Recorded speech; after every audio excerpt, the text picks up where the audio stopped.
This is our most recent marker, actually, so it's good that we're here today. This is for Doug Duffey, as it says. This is our 17th marker on the trail. Doug Duffey is a blues musician and living legend, honored with a marker along the Northeast Louisiana Music Trail at the site of his future grave in West Monroe. How does Doug Duffey feel about being honored in a graveyard? Well, it was by request. He requested it. This is where his mother is buried and where he will be. The singer-songwriter and recording artist is alive and well and regularly performs with his band Bad. He's known as Louisiana's ambassador of the blues. He's a member of the National Blues Hall of Fame. He's played Jazz Fest probably 30 times. He's a member of the Louisiana Music Hall of Fame. And the people he's worked with, that he's written songs for, played with, like Parliament Funkadelic, Keith Richards of the Rolling Stones, Marcia Ball. You know, a lot of people that we all recognize here in Louisiana.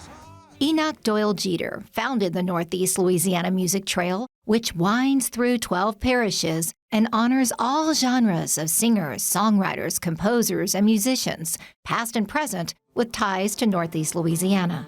I'd been wanting to do this for 40-something years, and the Mississippi Blues Trail came about in full force 25 years ago, and I was thinking, if we could only do something like this on a smaller scale in Northeast Louisiana to celebrate our musicians from this area and music venues.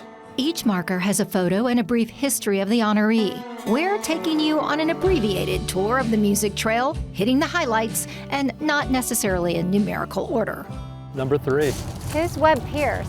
Webb Pierce is kind of one of our claims to fame around here, if you will. At one time during the 50s, Webb Pierce was outselling Elvis Presley, but he had like 13 #1 hits, 42 top 10s, albums, all kind of awards, and he was kind of a character. He's in the Country Music Hall of Fame.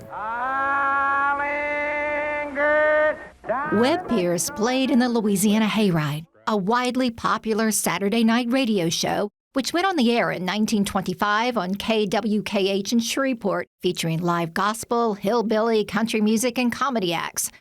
So I went out there and stole the show from all of them, and he said, hey, you better come back next Saturday night. And that's the way it started.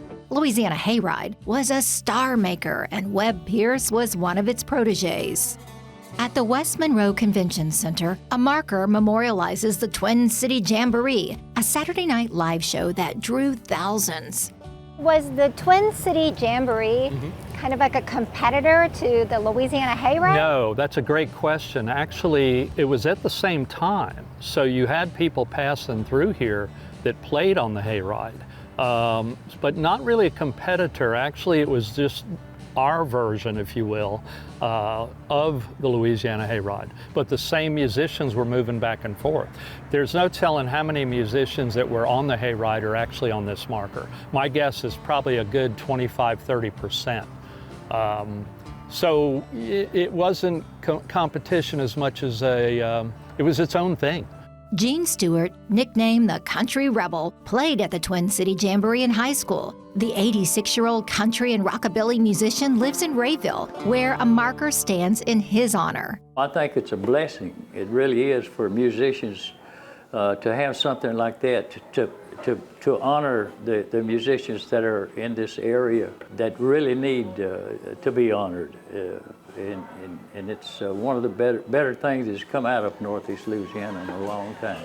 Gene still performs live, often in the Twin City Legacy Jamboree show, with a playlist that includes his 1972 hit song, Rub It In.